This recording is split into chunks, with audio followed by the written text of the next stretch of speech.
नमस्कार मित्रांनो. लक्ष्मीच्या पावलांनी या मालिकेच्या आजच्या भागामध्ये आपल्याला बघायला मिळणार आहे, घरातले सगळे जण नाश्ता करत असतात आणि अनामिका, रजनी आणि कला या तिघं सगळ्यांना जेवण वाढत असतात. जेवण म्हणजे तेच ब्रेकफास्ट, नाश्ता वाढत असतात. आणि आता कला रजनीकडे येते आणि रजनीला म्हणते, रजनी मॅडम राहू द्या, मी देते, तुम्ही बसा. इतक्यात एकीकडे राहुल खालून, म्हणजे राहुल आता बाजूला बसलेला असतो नयनाच्या, तर राहुल खालून नयनाला असा टच करतो आणि काहीतरी सांगू बघतो, काहीतरी खुणावत असतो. राहुल नयनाला त्या गोळ्यांची आठवण करून देतो. कोणत्या? ज्या म्हणजे ह्या त्याच गोळ्या असतात ज्या अद्वैतला कॉफी मधून हे लोक देत असतात. अद्वैत तिथे नसतो ना तेव्हा, अद्वैत अजून वरून खाली यायचा बाकी असतो. तर बाकीचे सगळे लोक खाली जमलेले असतात. तेव्हा आता हा राहुल नयनाला खालून बोट टोचतोय आणि तिला सांगतोय की ऐक, ह्या टॅबलेट्स आहेत, ह्या त्याला दे. यावर नैना आता सक्त नकार देते. म्हणजे यांच्यात हे इशाऱ्यामध्ये बोलणं होतं. नैना सपशल नाही म्हणते, कारण तिला किचन मध्ये जाणं डोक्याचं असतं. इतक्यात कला आता नैनाला विचारते, ताई तुला पोहे हवे आहेत का? तोपर्यंत राहुल अचानक थांब असं म्हणत उभं राहतो. नाही नाही कला थांब, नैनाला आज ब्रेकफास्ट आणि पोहे मीच देणार. तेव्हा कला म्हणते, का असं? काय ना, कालपासून नैना बिचारी सगळी स्ट्रेस्ड आहे ना, सगळेच खूप आरोप करतायत तिच्यावर, तिचा मूड ऑफ आहे. म्हणून म्हटलं की मी हे सगळं तिच्यासाठी करावं, निदान माझ्याशी तरी चांगली वागेल. आता दे इकडे मला, असं म्हणत राहुल आता कलाकडून प्लेट घेतो आणि पोहे तिला वाढू लागतो. त्याच्यानंतर म्हणतो, बरं नाही ना, ऐक, मी तुझ्यासाठी कॉफी आणतो, असं म्हणत तो आता किचन मध्ये निघून जातो. आणि हे सगळं तो बोलत असताना सगळे त्याच्याकडे अगदी कुतूहलाने बघत असतात. म्हणजे रजनी मॅडम सुद्धा, कला सुद्धा. रोहिणीला फक्त की कौतुक वाटत नसतं, बट ठीक आहे, ती सगळ्यांसमोर असा दिखावा करत असते की तिला आवडतंय हे सगळं, किती छान आहे, वाव किती क्यूट आहे. इतक्यात आता राहुल किचन मध्ये गेल्यानंतर आबा आता सोहमला म्हणतात, सोहम हे बघ, तुझ्या बायकोसाठी पण तू हे सगळं करत जा. आबा पुढे म्हणतात की हे बघ, ती सुखी आहे पण अजून झालेली नाहीये पूर्णपणे, तेव्हा तू पण तुझ्या बायकोसाठी हे सगळं असं करत जा, भावांकडून शिकून घे, असं आबा सोहमला सांगत असतात. पण एकीकडे कलाची चलबिचल चाललेली असते. हा अचानक राहुल आता नवीन कोणती कुराफात काढतोय हे तिला वाटतं. तिची नजर असते राहुलवर पक्की. आणि इतक्यात खाली अद्वैत खाली येतो आणि त्याची चेअर ओढून म्हणतो आबांना, सुप्रभात आबा. आबा सुप्रभात त्याला सुद्धा परत म्हणतात आणि लगेच अद्वैत त्याच्या चेअरवर बसतो, त्याच्या म्हणजे डायनिंग टेबलच्या त्याच्या साईडच्या चेअरवर बसतो. तर दुसरीकडे राहुल त्याची कलाकारी करतोय. राहुल नयनासाठी कॉफी बनवण्यासाठी आलेला असतो आणि ऑब्व्हियसली त्याच बहाने तो आता अद्वैतची पण कॉफी बनवू लागतो. आणि अद्वैत आल्यावर राहुल इतक्यात म्हणतो की दादा, मी कॉफीच करतोय तर मी तुझ्यासाठी पण कॉफी करून देतो. अद्वैत पुढे काही बोलेल तेव्हा कला म्हणते, नाही, तू फक्त नैनापुरती कॉफी कर, चांदेकर साठी मी करते. यावर राहुल म्हणतो, अगं नको कला, उगाच दोन वेगळ्या वेगळ्या कशाला करायच्या. तेव्हा ए दादा तुला चालेल ना, असं राहुल म्हणतो. इतक्यात अद्वैत म्हणतो की नीट कर म्हणजे झालं. पण तरी सुद्धा कलेला हे काही आवडत नसतं. आणि आता राहुल ह्याच्या कॉफीमध्ये, अद्वैतच्या कॉफीमध्ये त्या गोळ्या टाकू लागतो, ज्याने त्याला अस्थमाचा त्रास व्हायला लागतो. एकीकडे आता अनामिका आणि सोहम मध्ये काहीतरी चाललेलं असतं, म्हणजे सगळ्यांसमोर तर नाही बोलत ते. तेव्हा अनामिका गुपचूप आता कानात सोहमला विचारते, कानात म्हणजे असं हळूच विचारते की काय रे, मला कधी मिळेल नवऱ्याकडून अशी स्पेशल ट्रीटमेंट. तेव्हा सोहम म्हणतो, अनामिका मी प्रयत्न करतोय ना. यावर अनामिका म्हणते, हो, आबांनी सांगितल्यावर का?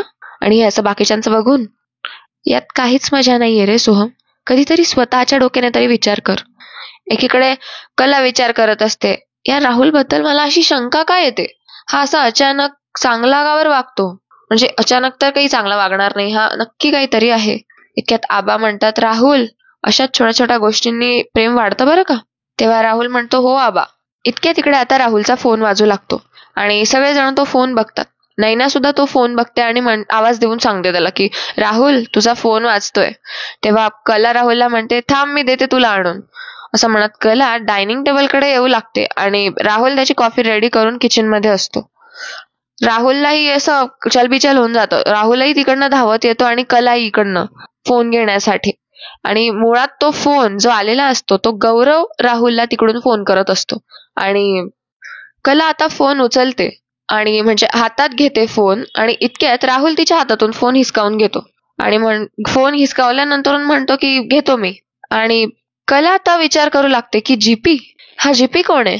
आणि कला त्याच्याकडे बघतच राहून जाते. अद्वैत जेव्हा म्हणतो की ठीक आहे, मी बघतो काय करायचं ते, मी उचलतो फोन आणि लगेच तो आता त्याने ठेवलेला ट्रे, म्हणजे त्याने ठेवलेला जो ट्रे असतो तिथून नैनाची कॉफी आणतो, नैनाला देतो आणि लगेच आडव्या गोष्टी लावत नैनाला म्हणतो, काय ग, कशी झालीये कॉफी? यावर नैना म्हणते, छान झालीये. यावर कला संशयाच्या नजरेने राहुलकडे बघत असते आणि राहुलचा फोन वाजत असतो. राहुलने पहिल्यांदा फोन वाजतो तेव्हा न उचलताच पॉकेटमध्ये टाकलेला असतो.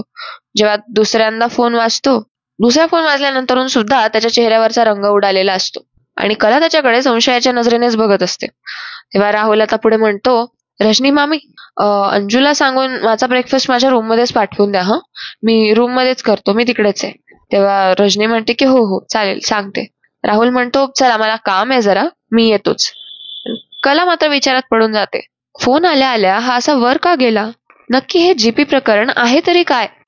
दुसरीकडे आता अनामिका आणि सोहम ते त्यांच्या रूम मध्ये आलेले असतात ब्रेकफास्ट करून आणि अनामिका ढुंकून बघत असते दरवाजाकडे की सोहम कधी येईल. इतक्यात सोहम तिकडनं येतो आणि ही लगेच अनामिका ड्रामा करायला लागते.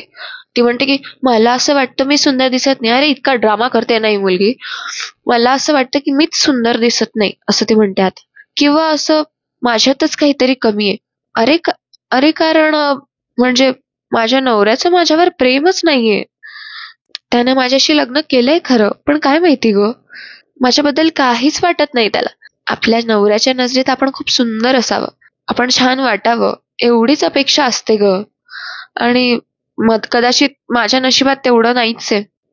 आणि बघ ना, किती दिवस झाले ग लग्नाला, बघ ना, काहीच कुठे घेऊन नाही गेलेला आहे तो मला, काहीच विचार करत नाहीये माझ्या बाबतीत. आणखीन किती प्रयत्न करायचे आहेत मी. अनामिका आता आहे ना फोनवर बोलायचं नाटक करत असते याच्याकडे पाठ करून सोहमकडे. तिला असं वाटतं की सोहम म्हणजे आता सोहमला तिला दाखवायचं असतं की तो तिथे मागे आहे हे तिला माहिती नाहीये असं. ठीक आहे, तर म्हणून ती हे सगळे नाटकं करत असते. फोनवर मुळात कोणीच बोलत नसतं, ती फक्त नाटकं करत असते की सोहम तिचं बोलणं ऐकेल आणि विचारात पडून जाईल. कारण सोहम हळवा आहे ना, लहान असल्यामुळे, सगळ्यात लहान असल्यामुळे. तेव्हा आता सोहमकरच विचार करायला लागतो, मी किती चुकीचा वागतोय माझ्या बायकोशी, काय करू मी आता. तेव्हा आता सोहम त्या निलेशला मेसेज करू लागतो. तो फोन घेतो आणि निलेशला मेसेज करतो की हाय निलेश, मला तुला आज भेटायचंय, तू भेटू शकशील का, फ्री आहेस का? आणि सोहम तितक्यात तिथून अंघोळीला निघून जातो वाटतं. तेव्हा अनामिका तो जाताच त्याचा फोन बघते आणि त्याचे मेसेजेस वाचू लागते आणि ती खूप खुश होते. ती म्हणते आता हे म्हणजे आता ती मनातल्या मनात म्हणत असते कारण तिला आनंद खूप झालेला असतो. ती विचार करत असते, आता निलेशला सांगावं लागेल की काहीही करून सोहमला भेट, कारण आता आपल्याला हवं तसं व्हायला लागलेलं आहे. तर दुसरीकडे कला तिच्या बेडरूम मध्ये असते. ती विचार करत असते त्या फोन बद्दल जो राहुलला आलेला असतो आणि त्या फोनवर इनिशियल्स असतात जी आणि पी, जीपी असे. आणि आता तिला रात्री अद्वैत सोबत झालेले किस्से आठवतात. किस्से म्हणजे की अद्वैत आणि तिचं डिस्कशन झालेलं असतं. सो त्या रिगार्डिंग गोष्टी तिला आठवतात, ज्यामध्ये अद्वैत बोललेला असतो की गौरव परांजपे तो श्रीनाथ ज्वेलर्सचा मालक आहे. तेव्हा आता कलाला खूप मोठी गोष्ट उलगडते या गोष्टीवरून. ती विचार करत असते की जीपी म्हणजे गौरव परांजपे, हो तोच असणार. तेव्हा इतक्यात तिकडनं अद्वैत येतो आणि कला त्याला म्हणते की चांदेकर ऐक ना, मला तुझ्याशी जरा बोलायचंय. तेव्हा अद्वैत म्हणतो की काय काय झालं. तेव्हा कला त्याला म्हणते की अरे आज ब्रेकफास्ट करताना खाली एक गोष्ट घडली. राहुलचा फोन वाजला. अरे तो कॉफी करत होता आणि मी त्याच्या मागेच होते. तेव्हा त्याचा फोन वाजला आणि मी तो त्याला द्यायला जाणार तोपर्यंत त्याने माझ्या हातातून हिसकावून घेतला आणि लगेच खिशामध्ये टाकून घेतला. मी पुसटचं नाव वाचलं होतं, पण थोड्या वेळाने परत त्याच नंबरवरून फोन आल्यामुळे तो गडबडला रे आणि नाश्ता न करता तसाच खोलीत निघून गेला. यावर अद्वैत म्हणतो मग मी होतो तिथे, मी बघितलं. कला म्हणते अरे मग काय, असं काय बोलतोयस माझ्याशी, माझं ऐकून तर घ्या आधी. त्याच्या फोन मध्ये इनिशियल्स होते आणि ते इनिशियल्स जीपी असे होते. यावर अद्वैत आता किदरून म्हणतो तिला एकदम की बरं मग काय म्हणायचंय तुला. यावर कला चिडते आणि म्हणते अरे काय म्हणजे, काल रात्री बोलणं झालं होतं आपलं, जीपी म्हणजे गौरव परांजपे असेल. तेव्हा आता अद्वैत तिला क्रॉसिंग करून म्हणतो गौतम पाटील, गजानन पानसे, असं कुठलंही नाव असू शकतं. गौरव परांजपे हेच नाव आहे असं कशावरून सांगू शकतेस तू. तेव्हा कला म्हणते मला शंका आली म्हणून. तेव्हा अद्वैत म्हणतो हे बघ खरे कसं आहे ना, तुझं कालपासून ही चुका करते, तुझी बहीण चुका करते, पण तू तिच्यावर फोकस करत नाहीयेस. माझा भाऊ कसा चुकीचा आहे हे दाखवतेस. तुझ्या बहिणीवरून माझा फोकस डायव्हर्ट व्हावा म्हणून चाललंय का हे सगळं? तेव्हा कला म्हणते, उगाच वाटेल ते बोलू नको चांदेकर. इथे प्रश्न माझ्या बहिणीचा किंवा तुझ्या भावाचा असा नाहीये. इथे प्रश्न आहे गुन्हेगाराचा. ठीक आहे? आणि तो हाती लागणं खूप गरजेचं आहे. मला असं वाटतंय हा जीपी कोण माणूस आहे हे शोधून काढायलाच हवं. तेव्हा अद्वैत म्हणतो, खरे कसं आहे ना, सत्य हे महत्वाचं असतं, मान्य आहे मला. त्याच्यासमोर दुसरं काहीही महत्वाचं नाहीये. किंबहुना कुठल्याही नात्यापेक्षा सत्यच महत्वाचं असतं हेही मान्य आहे मला. पण नातं हे नातं असतं, ते जपायला हवं. आता आपल्या भावाने एका बहिणीने चूक केली असेल तर आपण थेट त्याच्यावर आरोप नाही करू शकत किंवा संशय आला म्हणून त्याला दोषी नाही ठरवू शकत. नात्यात हे असं चालत नसतं. हा, पण जेव्हा नैनाचं फोटोशूट प्रकरण आणि हे हिऱ्यांचं प्रकरण बाहेर आलं तेव्हा किती तुझ्या आईला वाईट वाटलं होतं हे माहितीये मला. आणि तुला यावर काहीच वाटलं नव्हतं हेही माहितीये मला. तेव्हा तू तेव्हाही आणि आताही तलवार काढून सत्य शोधण्याच्याच मागे लागलीस. इमोशनल होण्यापेक्षा प्रॅक्टिकल होऊन सत्य शोधायला पाहिजे या झोनमध्ये होतीस तू. पण कधी कधी फक्त एकच विचार करून चालत नाही, इतर गोष्टींचा सुद्धा विचार करावा लागतो. तेव्हा कला म्हणते की असं जर केलं नाही ना चांदेकर, तर आपल्याला नेमकं कोण आहे या मागे हे कधीच कळणार नाही. मला तरी वाटतं की आपण या प्रकरणावर सगळ्या माणसांना सारखंच बघायला हवं, नाते गोते जवळचे म्हणून नाही. यावर अद्वैत म्हणतो, बरं सोड, मी काय म्हणतोय हे मिसेस खरेंना कळेल किंवा कळलं असेल, तुला समजावण्यात काही अर्थ नाहीये. तेव्हा कला आता तिथून बाजूला येते आणि बेडवर बसून घेते. कला म्हणते की बरोबर बोलतोयस तू चांदेकर. काल जे काही प्रकरण तू म्हणतोय त्याप्रमाणे काल जे काही प्रकरण झालं त्याचा आईला खूप त्रास झाला असणार आहे. पण नैनाताईचंही नेहमीच आहे. नैनाताईने जरा काही केलं किंवा जरा काही झालं की लगेच आईला त्रास होतो किंवा आई स्वतःला त्रास करून घेते.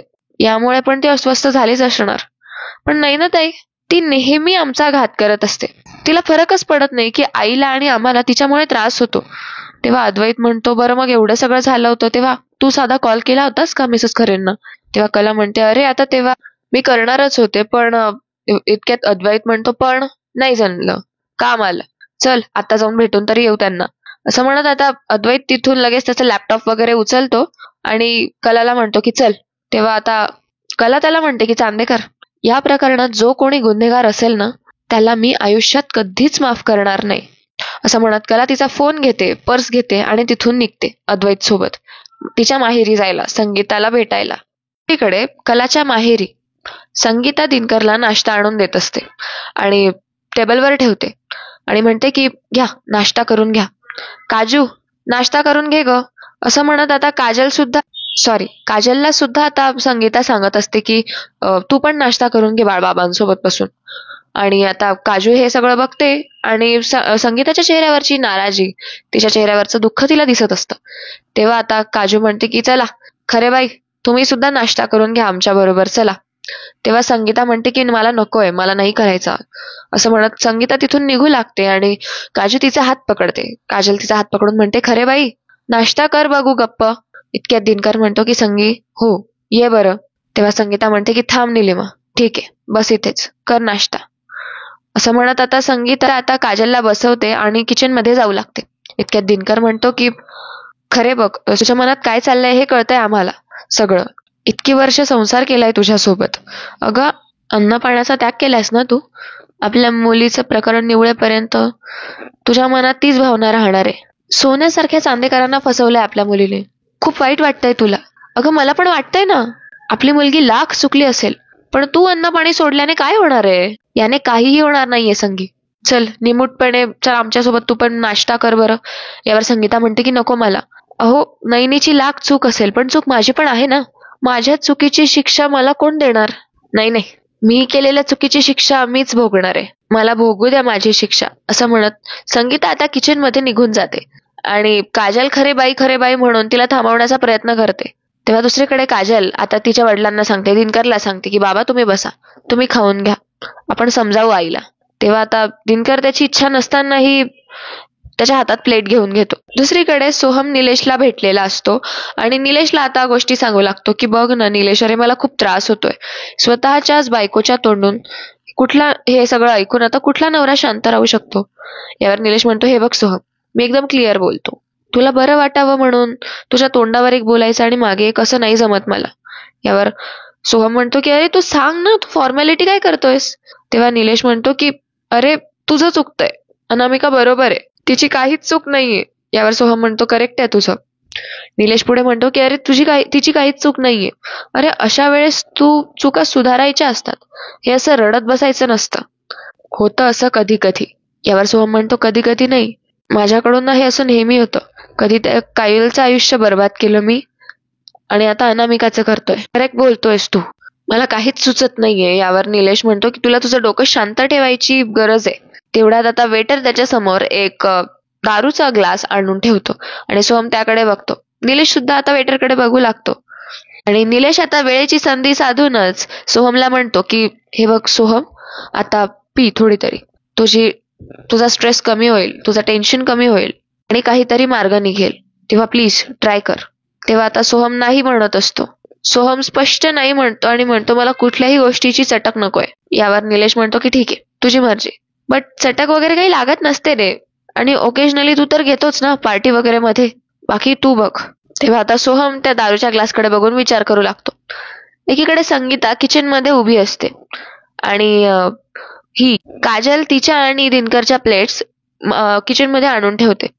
ती संगीताला असं चेहरा उतरलेला बघत असते किचन मध्ये. संगीता काहीतरी चहा बनवत असते वाटतं, आणि काजल लगेच बाहेर येते आणि तिच्या वडिलांना सांगू लागते बाबा, मला नाही वाटत आई आपलं काही ऐकेल, ती काही आपलं ऐकणार नाही, ती तिचा असाच हट्ट करेल. त्यापेक्षा ना आपण कलाताईला सांगूयात की ती आईशी बोलून घे असं. आणि यावर दिनकर म्हणतो की नको, तिला उगाच कशाला त्रास, अगं तिच्या घरात आधीच काय कमी वातावरण तापलंय का. तेव्हा काजल म्हणते हो बाबा, पण ताई जर बोलली तर फरक पडेल. एवढ्यात मागून त्यांना कला येताना दिसते.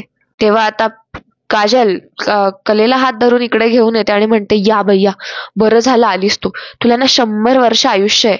अगं आईने एवढं टेन्शन घेतलंय माहितीये, अजिबात काही खात नाहीये, काहीच नाही. यावर दिनकर म्हणतो की हो, काहीच खात नाहीये, ती खूपच टेन्शन मध्ये आहे. तेव्हा आता काजल सगळा घडलेला प्रकार कलेला सांगू लागते.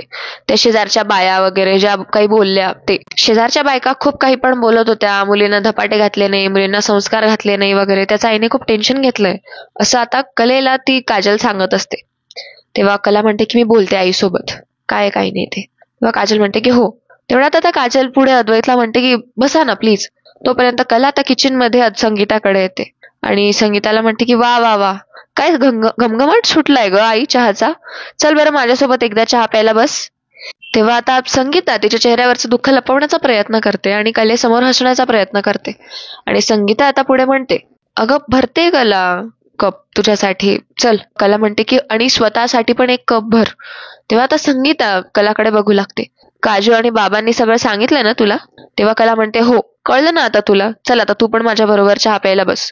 नाही ना ताई, यापुढे आयुष्यात चुका करत राहणार आहे, पण तू स्वतःला त्रास करून घेतेस म्हणून तुला असं वाटतंय का की ती सुधारेल. अगं तसं होणार नाहीये. का नेहमी स्वतःला त्रास करून घेतेस. नाही ना ताई, का एकटीच मुलगी आहे का तुझी, आम्ही नाही आहोत. माझा आणि काजूचा विचारही येत नाही का तुझ्या डोक्यात. अगं आई, तू इथे स्वतःला त्रास करून घेतेस, एवढं बोलतेस, एवढं काही करतेस, पण नैना ताईला फरक पडतोय का त्याचा. ती तिकडे मजेत आहे, मला विचार ना. यावर संगीता आता स्वतःला कोसत म्हणते की माझ्या संस्कारातच खोट आहे अगं. यावर कला म्हणते की अजिबात नाही आई, तू आमच्यावर चांगलेच संस्कार केलेत. माझ्याकडे आणि काजलकडे बघून तुला असं वाटत नाही का ग. तेव्हा संगीता कलेच्या डोक्यावरून हात फिरवून म्हणते की कले बाळ, तू गुणाची आहेस ग. माझी काजू पण समजूतदार आहे, पण नैनीची चक्कल कुठे शेण खायला जाते कळत नाही मला. यावर आता कला म्हणते यात तुझी चूक नाहीये हे तर कळतंय ना तुला, मग तू कशाला स्वतःला त्रास करून घेतेयस. आणि लोकांना वाटेल ते बोलू दे, तू त्यांना खणकावून सांग, माझ्या संस्कारांवर पूर्ण विश्वास आहे, मला दुसरं कोणी काही सांगायची गरजच नाही. अगं जगाशी लढायला शिक. जगाशी असं लढायला शिकून तूच असे हात टेकून गप्पा राहून कसं चालणार आहे आई. कला आता चहा गाळायला घेते आणि चहा कपात गाळून आता चहा संगीताला देते आणि म्हणते घे आता पी हे सगळं. आणि अजून एक गोष्ट, तुझं आणि बाबांचं वय आहे का ग आता हे असं अन्न पाणी सोडून द्यायचं, अति कष्ट करायचं. मला वचन दे आताच्या आता, यापुढे तू स्वतःची आणि बाबांची काळजी घेशील, हे असलं कधीच करणार नाही, दे चल. तेव्हा आता संगीता तिच्या हातावर हात ठेवून म्हणते की हो नाही करणार आता. तेव्हा कला म्हणते चहा घ्या आता पहिले. तेव्हा संगीता म्हणते की तू अशी काही ऐकणार नाहीस बाई, घेते. तेव्हा आता संगीता कलाच्या समोर कलाचं मन राखण्यासाठी चहा पिऊ लागते. तेव्हा हॉलमध्ये अद्वैत, काजू आणि दिनकर बसलेले असतात, तर अद्वैत आता त्यांना म्हणू लागतो की खूपच वेळ लागतोय ना. इतक्यात एकीकडे कला आता संगीताकडे एकटक नजर लावून बघू लागते आणि कला आता विचारते, काय मग मॅडम, कसा झालाय चहा? यावर संगीता म्हणते की भारी. कला म्हणते, फक्त भारी? सगळ्यात भारी, जगात भारी कुठे गेलं? म्हण नाही एकदा. तेव्हा आता संगीता लाजते आणि कला आता म्हणते, अगं म्हण ग. तेव्हा संगीता तिचं लगेच तिचा म्हणजे तिचा मूड लिफ्टअप होतो, तिचा मूड छान छान होतो आणि म्हणते की जगात भारी म्हणजे कला समोर. तेव्हा आता ते दोघंही हसू लागतात, त्यांच्यात विनोद होतात.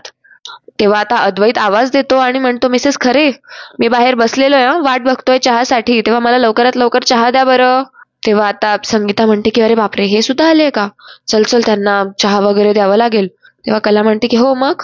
संगीता आता म्हणते की अरे बापरे, जावई बापूंना पण द्यावं लागेल असं तसं. मग लगेच आता कला संगीताला चिडवू लागते, हो हो, जावई बापू दे दे तुझ्या जावयाला.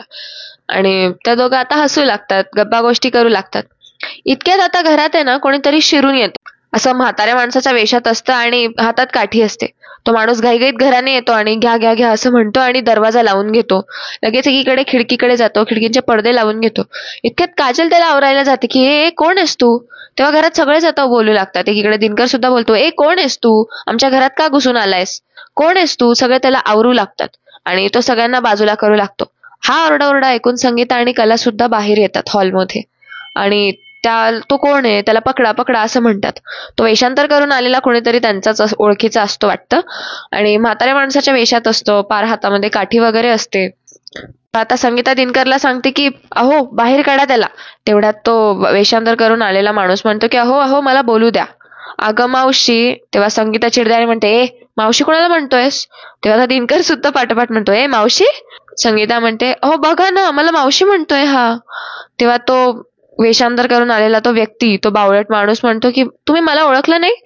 अगं तेवढ्यात तो आता त्याच्या केसांवरचं विग काढून त्यांना म्हणतो, अरे तुम्ही मला ओळखलं नाही का? मी राकेश आहे. तर त्याचे नकली लावलेले जे केस असतात ते विग काढतो आणि दाखवू लागतो त्यांना. आता सगळे हसू लागतात, कला सुद्धा असते आणि संगीता म्हणते, राक्या तू काय सॉंग केलंयस हे? तेव्हा राकेश म्हणतो, ए काजल, बाहेरून माणूस आलाय, म्हातारा माणूस आहे, पाणी वगैरे आणून द्यायचं ना, जा पाणी घेऊन ये. तेव्हा काजल म्हणते, चुप तू तू हे सगळं का केलंयस ते सांग आधी. तेव्हा आता राकेश असं म्हाताऱ्या माणसाचं नाटक करत असतो. तेव्हा अद्वैत म्हणतो, वा तू तर मस्त स्टाईल केली. तेव्हा आता तो राकेश असं म्हाताऱ्या माणसाची ऍक्टिंग करत खाली बसू लागतो आणि म्हणतो, काय सांगू दाजी, आता मी गरीब आहे ना, लोक माझ्या मागे लागले होते, पैसे दे पैसे दे, ती देणी घेणी फेडायची आहेत ना मला. मावशी, आज मला लोक लय हाणणार आहेत, आज सगळे माझ्या मागे लागले. मावशी मी इथेच बसतो हा, म्हणजे तू आहे आतमध्ये हे बघितल्यावर कोणीच आतमध्ये येणार नाही. तेव्हा आता संगीता म्हणते, एक देईल ना तुला तेव्हा ठिकाणावर येशील. तेव्हा अद्वैत म्हणतो, हे रॉकेट, तुला काही अडचण असेल, काही मदत हवी असेल तर सांग मला, मी करतो. तेव्हा संगीता म्हणते, नाही नाही जावई बापू, तुम्ही टेन्शन घेऊ नका, याचं हे नेहमीच असतं. आणि हे सगळे लोक आता एकमेकांशी गप्पा मारू लागतात, बोलू लागतात. संगीता अद्वैतला त्याच्याबद्दल सांगू लागते आणि एकीकडे काजू आणि कलाचं सुद्धा या रिगार्डिंग बोलणं होत असतं.